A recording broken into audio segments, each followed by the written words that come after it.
Hola, buenos días a todos, bienvenidos a mi canal, soy David Scores y este es otro vídeo que pertenece al curso de Relatividad Especial y General de Einstein en 20 minutos y ya estamos por la lección 13 y vamos a tratar sobre el momento de las partículas sin masa. Si os interesan estos temas y otros temas sobre ciencia, os invito a suscribiros a mi canal.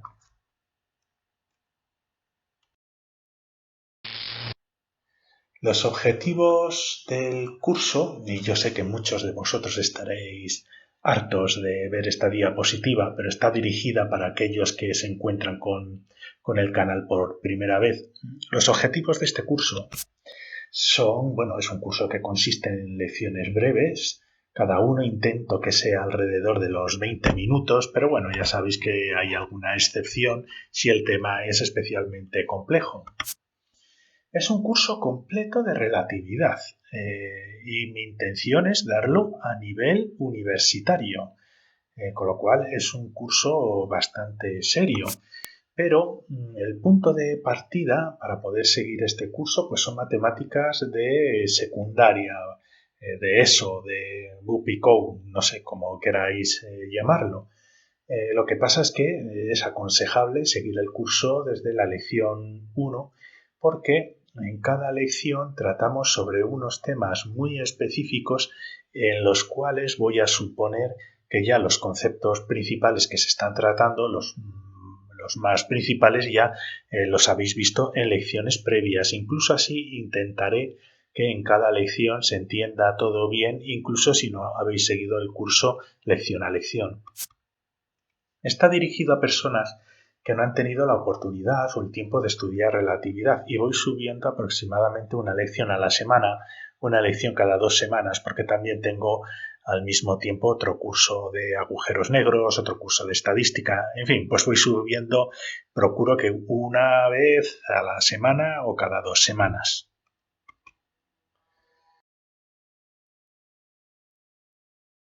Muy bien, pues esta lección es muy interesante porque vamos a derribar algunos de los conocimientos predeterminados que seguramente muchos de vosotros o preconcebidos que muchos de vosotros teníamos sobre Einstein y sobre la física cuántica y la relatividad especial. Entonces comenzamos con la primera pregunta. ¿Quién fue el primer físico en darse cuenta de la dualidad entre onda y partícula? Ya que este es un concepto fundamental en la física cuántica y en la física de partículas. Pues la mayor parte de la gente pensaría, pues no sé, en Max Planck o Niels Bohr o alguno de estos, pero nos inclinaríamos más bien a Max Planck, dado que él demostró que la energía era una cantidad discreta. Esto significa que la energía de un sistema físico, y ojo a lo que estoy diciendo, de un sistema físico, es una cantidad, está cuantificada porque es una cantidad mínima dada por la constante de Planck y una cosa que es frecuencia de una onda, o ya veremos un poco cómo lo hizo Planck, multiplicado por un número natural. N puede ser 1, 2, 3, 4. Entonces, la energía es un múltiplo de un paquetito pequeño de energía que se denominó cuanto, un cuanto de energía. Por eso, la física de estas características basadas en este tipo de física se denomina física cuántica, porque una de las primeras observaciones fue que la energía está cuantificada y fue demostrado por Max Planck. Y uno diría, bueno, pues frecuencia sería de una onda electromagnética, lo que definió Planck. Pues bueno, pues no exactamente. Y no fue el primer físico en darse cuenta de la dualidad onda-partícula. El primer físico, que seguro que lo estáis adivinando, fue Albert Einstein. Yo sé que a Einstein se le conoce por la teoría de la relatividad general y especial, pero sus contribuciones, sobre todo a la física cuántica, fueron totalmente incalculables y fue uno de los fundadores, a su pesar, de la física cuántica.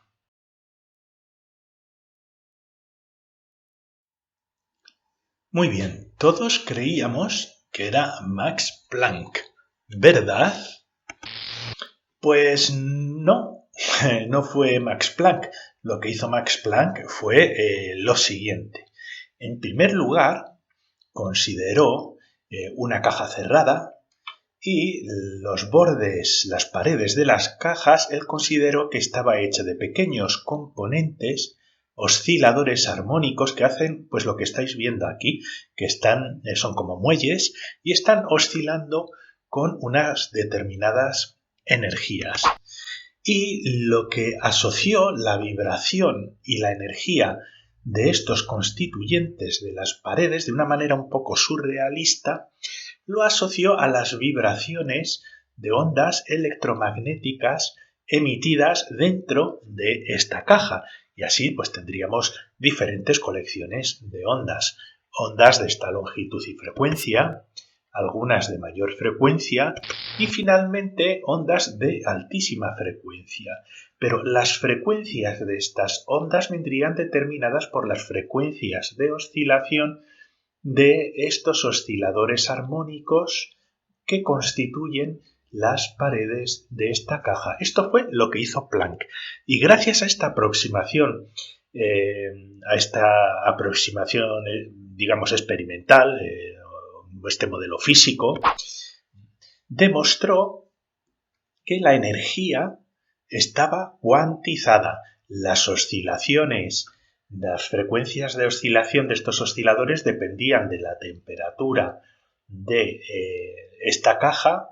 A su vez, estas frecuencias determinaban las frecuencias de oscilación de la radiación electromagnética y demostró que esta energía estaba cuantizada en unidades de H y frecuencia, su constante de Planck multiplicada por la frecuencia, y a su vez multiplicada siendo múltiplos de unos números naturales. Y esto es interesante porque resulta que Planck de esta manera descubrió que la energía de un sistema físico estaba cuantizada, pudo explicar además las propiedades de emisión de lo que se llama el cuerpo negro, tampoco quiero entrar en mucho detalle, pero Planck no asoció nunca las ondas electromagnéticas con una cuantización de estas ondas electromagnéticas en partículas fotónicas hechas de un cuanto de energía cada partícula. Es decir, Planck asoció la cuantización de los elementos y las vibraciones de los elementos de la caja que contenía la radiación electromagnética, pero no se le pasó por la cabeza el considerar que la propia radiación electromagnética es la que en realidad está cuantizada en unidades de H y frecuencia, de constante de Planck y frecuencia, y que esta cuantización de la radiación electromagnética podría considerarse como una radiación formada por partículas elementales, indivisibles y cada una conteniendo un cuanto de energía.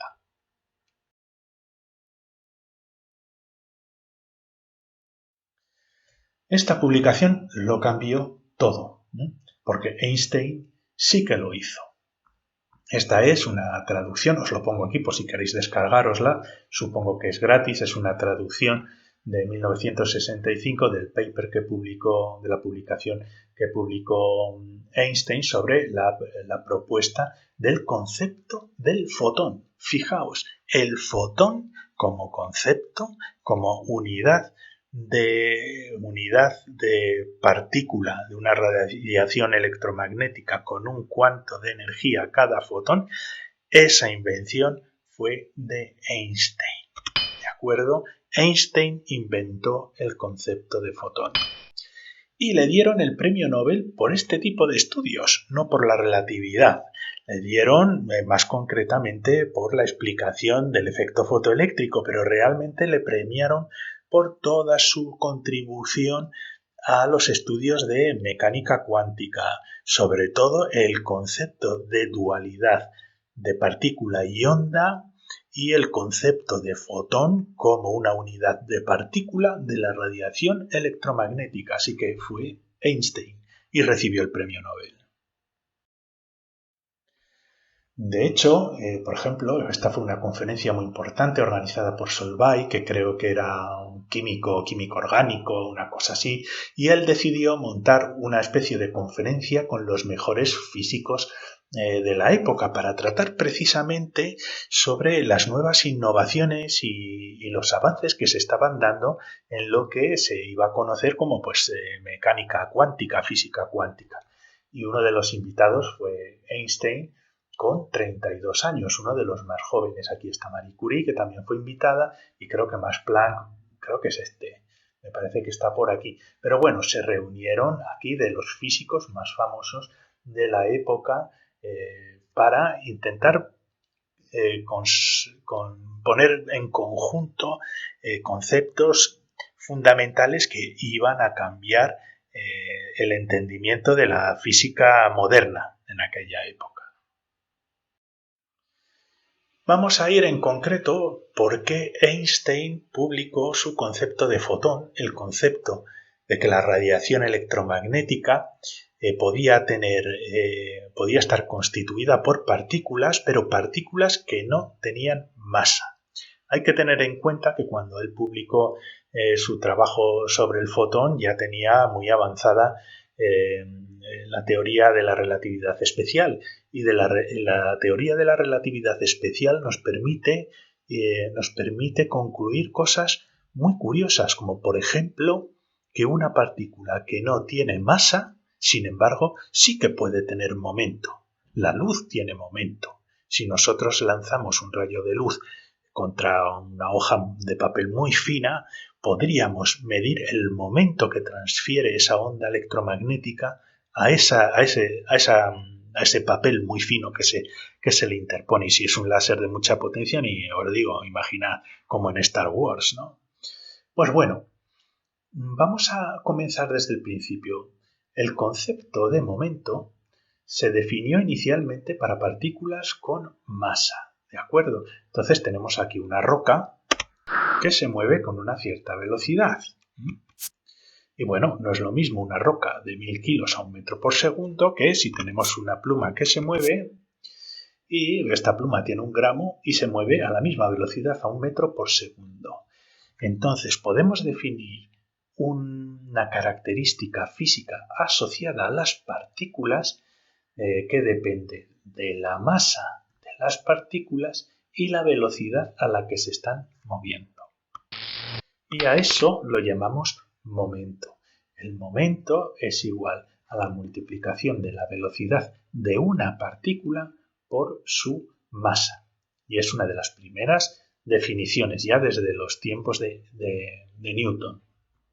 Aquí lo pongo en notación tensorial, que ya lo hemos visto en lecciones anteriores. La I no es un exponente, es un superíndice contravariante, como ya hemos dicho, y la I puede tomar pues varios valores, ¿no? En mecánica clásica iría de 1 a 3, siendo 1 el componente x del momento, por lo tanto px igual a mvx. Si es igual a 2 sería el componente y, pues el momento en el eje de las y igual a la masa por la velocidad en el eje de las y, etcétera, etcétera. No me voy a entretener mucho en esto. En relatividad especial, aquí este índice podría ir de 0 hasta 3, siendo 0 el componente temporal. Esto ya lo hemos visto antes y si queréis podéis darle un repaso.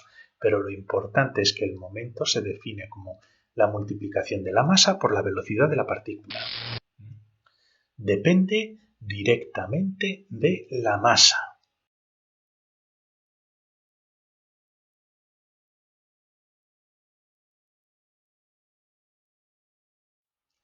Y el momento, pues es una cantidad conservada, es una característica que tienen las partículas junto con la energía, que es muy importante. Por ejemplo, el momento se puede transferir. Si tenemos una roca que se va a mover aquí con una cierta velocidad y choca con estas dos, el momento de esta roca se transfiere a estas otras dos rocas que salen despedidas con un cierto ángulo y una cierta velocidad, y lo que siempre cumple es que el momento del sistema en el momento inicial, valga la redundancia, va a ser igual al momento, a la suma de los momentos del sistema después de que se ha dado la interacción. El momento de un sistema se conserva, por eso es muy importante. Estos conceptos también los hemos tratado. Lo que es muy crucial de esta diapositiva es que el momento está asociado a partículas, no ondas, a partículas. El momento, hasta la llegada de Einstein, era una cualidad que estaba asociada a partículas con masa.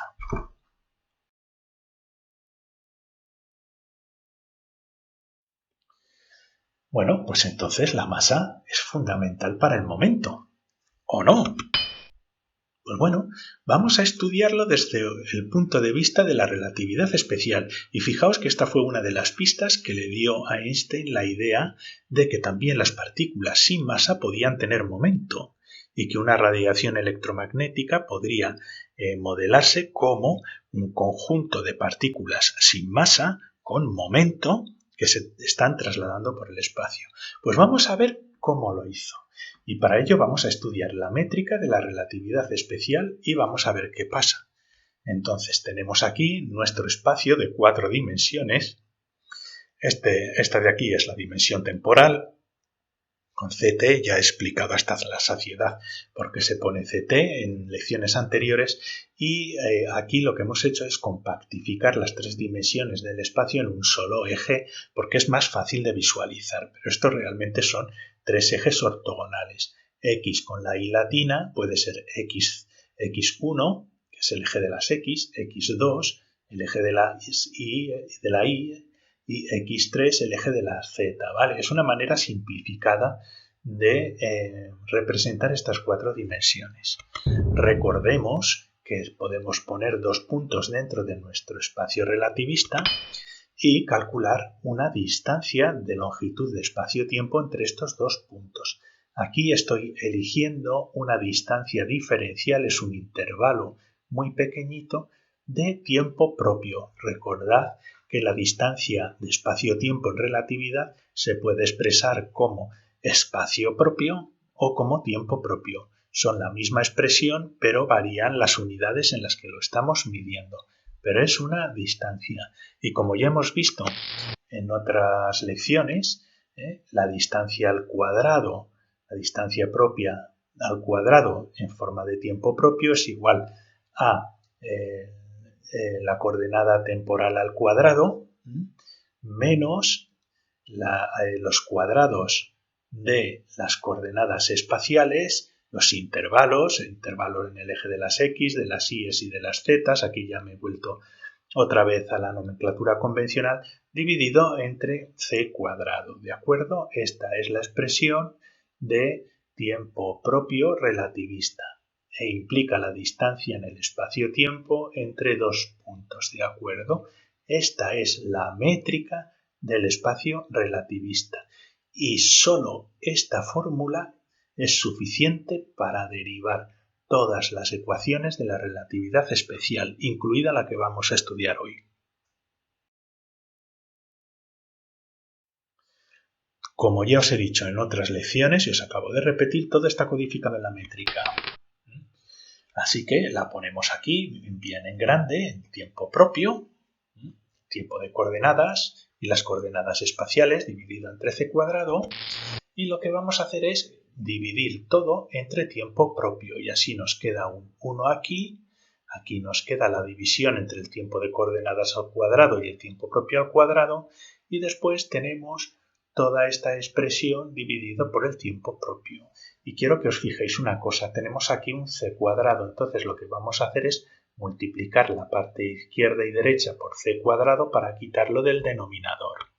Bien, y nos queda una expresión de estas características, C cuadrado aquí, C cuadrado multiplicando esta expresión y después esta otra parte de nuestra métrica. Y fijaos, aquí lo que estamos viendo es el cambio en las coordenadas espaciales con respecto al tiempo propio relativista. esto es una velocidad. No es una velocidad normal porque no estamos mirando el cambio en el espacio con respecto al tiempo de coordenadas, es una velocidad relativista, es el cambio en el espacio con respecto al tiempo propio relativista, pero es una velocidad.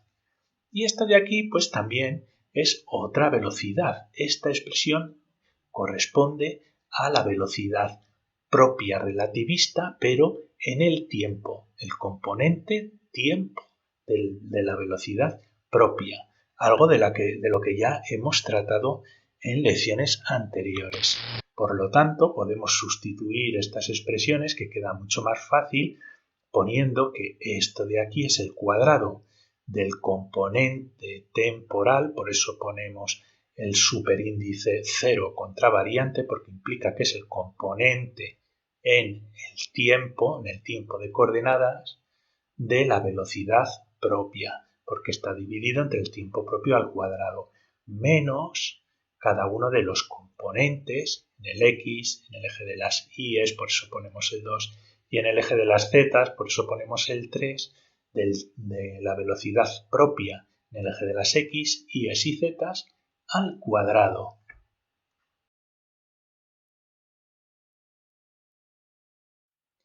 Así que ahora tenemos una relación entre los componentes de la velocidad propia, que ya lo habíamos visto antes, que el cuadrado del componente temporal menos los cuadrados de los componentes espaciales al cuadrado es igual a c cuadrado. Bien, vamos a manipular un poquito esta ecuación, que es básicamente la métrica del espacio relativista.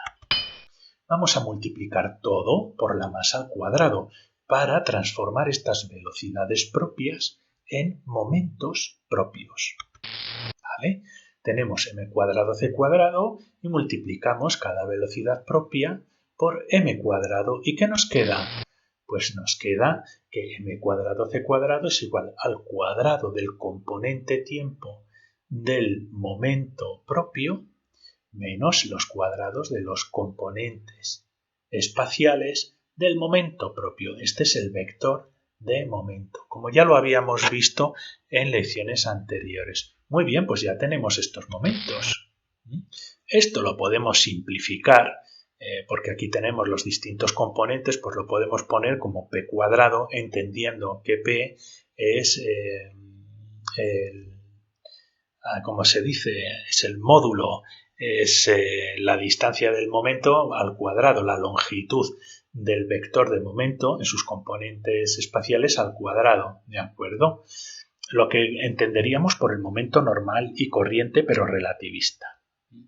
Y este de aquí sigue siendo el componente tiempo del momento propio al cuadrado.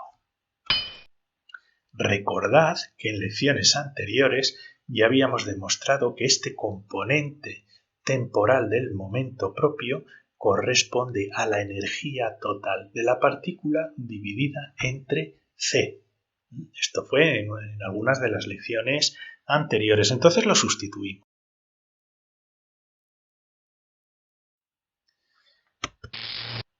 Tenemos aquí la expresión anterior y ahora vamos a sustituir esta por e cuadrado dividido c cuadrado. Y fijaos qué expresión tan curiosa. Vamos a seguir modificándola. Para ello vamos a multiplicar la izquierda y la derecha por c cuadrado para quitar este denominador. Y nos queda esta ecuación de aquí. Y ahora la vamos a arreglar un poquito, porque a mí me gusta ponerla en función de la energía. Y nos queda esta ecuación, que es una de las más importantes de la relatividad especial y también de la física de partículas. La energía total al cuadrado de una partícula es igual a m cuadrado c a la cuarta más c cuadrado multiplicando al momento al cuadrado de la partícula, pero el momento propio, el momento relativista. ¿De acuerdo? Esta es una de las ecuaciones más fundamentales de la relatividad especial.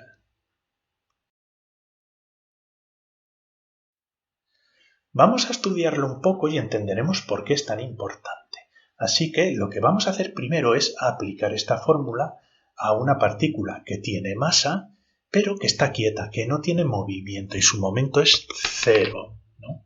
Bien, esto de aquí es la energía total al cuadrado, que es igual a dos componentes, este componente y este otro componente.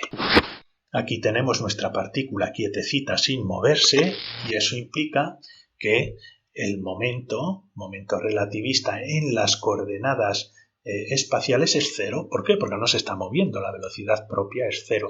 Y nos queda esta ecuación al cuadrado. E cuadrado es igual a m cuadrado hacia la cuarta. Haciendo la raíz cuadrada nos queda la famosa ecuación E igual a mc cuadrado. Por lo tanto, esta ecuación fundamental incluye a nuestra ecuación tan famosa de la energía contenida en la masa de la partícula. Por lo tanto, esta ecuación es la energía total al cuadrado, es igual a la energía en masa, la energía de masa de la partícula al cuadrado, más este otro término que correspondería a la energía cinética.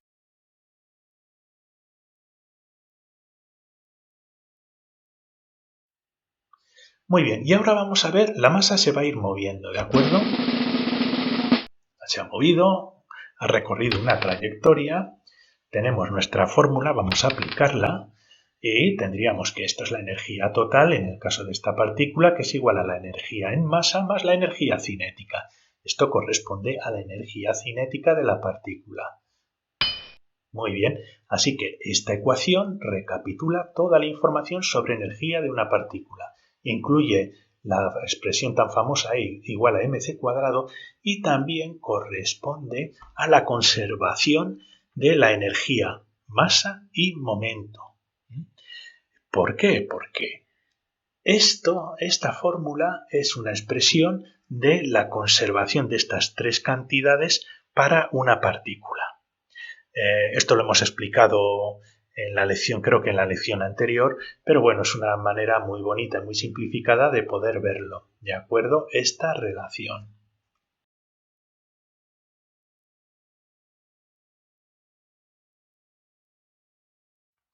Vamos ahora a aplicarle a una partícula sin masa, por ejemplo, un fotón. Y esto fue pues lo que hizo Einstein. Dijo, bueno, de acuerdo, pero yo tengo mi superecuación derivada de mi superteoría de la relatividad especial. Bueno, pues la voy a aplicar para un fotón y voy a ver si una unidad pequeña sin masa de energía electromagnética puede considerarse una partícula. Es decir, un fotón sin masa tiene momento.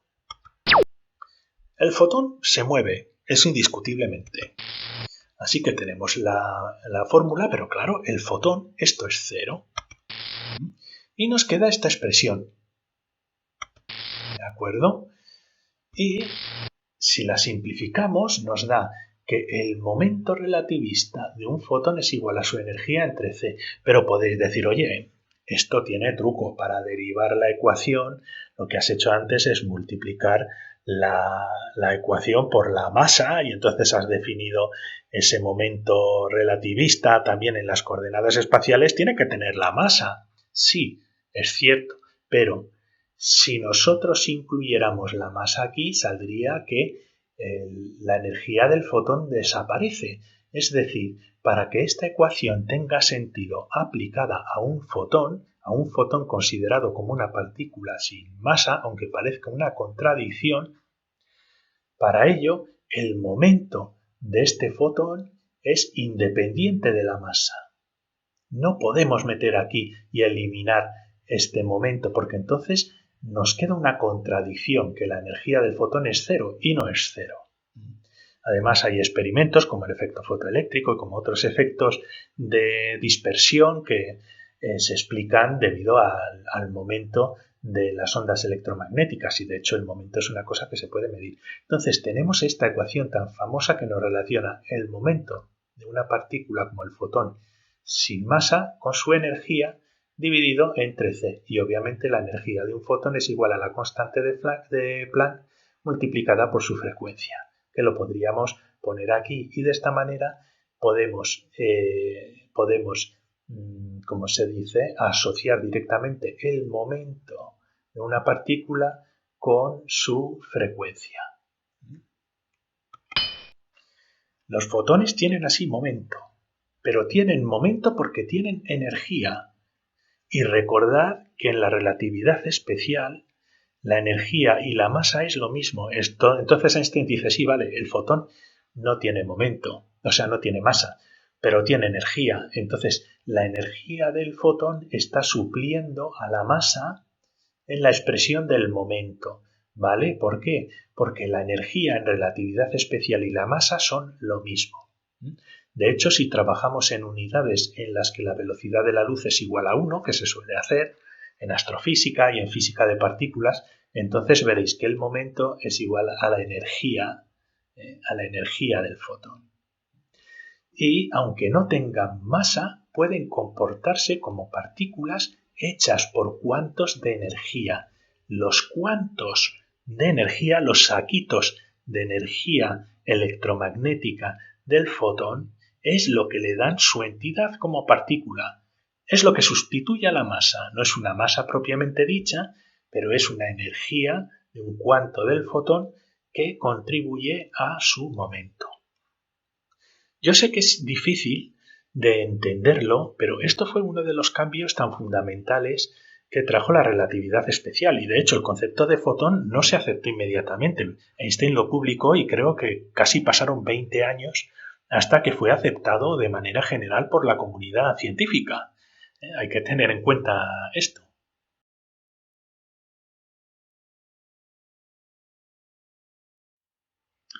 Algo curioso. Y esto es una cosa que se sabe de la física cuántica. Ya estoy hablando de la física cuántica más evolucionada, ¿no? ¿Podríamos parar un fotón? ¿Podríamos frenar un fotón? Bien, vamos a ver. Esta es la expresión. Energía al cuadrado es igual a c cuadrado p cuadrado. ¿Vale? Si parásemos un fotón, ya no tendríamos ni momento ni energía de masa. Ese fotón dejaría de existir, no tendría energía. Un fotón, una partícula sin masa, un gravitón, no pueden pararse nunca. Si se paran, desaparecen. No pueden pararse nunca o perderían su energía. Esto fue otra de las grandes conclusiones de la relatividad especial aplicada a la física de partículas, al concepto de fotón, y por qué la radiación electromagnética no puede pararse. Sí que puede cambiar de velocidad al atravesar diferentes tipos de medios, pero no realmente porque se frenen los fotones, sino porque los fotones se van absorbiendo por los átomos que constituyen el medio por el que está viajando la radiación electromagnética y vuelven a reemitirse, ¿no? Y en ese proceso se frenan. Pero no vamos a entrar en muchos detalles. Fijaos qué conclusiones tan importantes. Todas estas conclusiones las hemos derivado desde una ecuación de la métrica relativista. No hemos necesitado nada más, únicamente la métrica del espacio-tiempo relativista, que es en el contexto en el que estamos desarrollando toda nuestra teoría.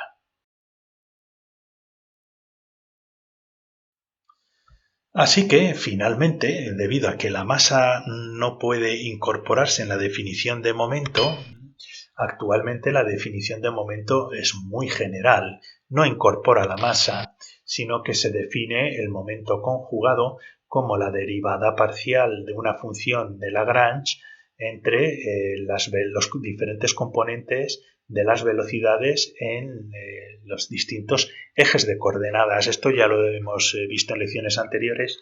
La función de Lagrange es una función que codifica como la métrica. La métrica es más o menos una función de Lagrange, codifica todas las propiedades físicas de un sistema.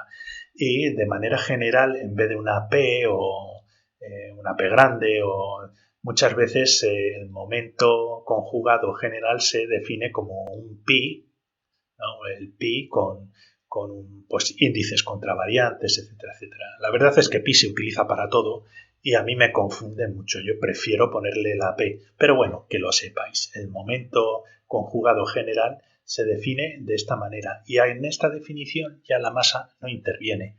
La masa puede estar incluida dentro de la función de Lagrange o no. Esta ecuación tiene una importancia fundamental en física de partículas. Con las ecuaciones clásicas de la relatividad general podemos derivar, por ejemplo, la ecuación de Klein-Gordon para los bosones, que es una ecuación de ondas. Yo creo que en este curso no me voy a meter a derivar estas ecuaciones ni la relación entre la relatividad especial y las ecuaciones de Maxwell, del electromagnetismo. Yo creo que haré otro pequeño curso por separado porque necesitaríamos introducir conceptos de campos, etcétera, etcétera, y para poder aprender la relatividad especial y general de manera fundamental realmente no es necesario, pero quiero que sepáis que con las ecuaciones clásicas de la relatividad pues se obtiene una ecuación de ondas parecida a la de Schrödinger que describe el comportamiento de los bosones y que fue derivada por Klein y Gordon de manera simultánea e independiente, ¿no? Se le llama la ecuación de Klein-Gordon. Es una ecuación que no depende de la masa del sistema. Sin embargo, con esta ecuación más completa, más bien en base a esta ecuación, Dirac derivó su ecuación de Dirac para los fermiones. La diferencia está en que la de Klein-Gordon utilizó una expresión de energía, digamos, normal, energía relativista normal, de un campo, etcétera, etcétera. Pero Dirac lo que hizo fue utilizar la expresión de energía cuadrática, esta expresión al cuadrado de la energía, para derivar su ecuación. ¿Por qué? Porque esta expresión cuadrática cumple todas las propiedades de conservación de energía, masa y momento. Como ya hemos visto también en lecciones anteriores, es básicamente el vector relativista de energía y momento que definimos en otras ecuaciones. Y gracias a la derivación de la ecuación de Dirac para los fermiones, por ejemplo, se predijo la existencia de la antimateria y del spin, para que veáis la importancia que tiene esta ecuación. No nos vamos a meter a ello porque necesitaríamos además un curso de física cuántica que lo haré en su día, pero claro, yo voy haciendo las cosas poco a poco.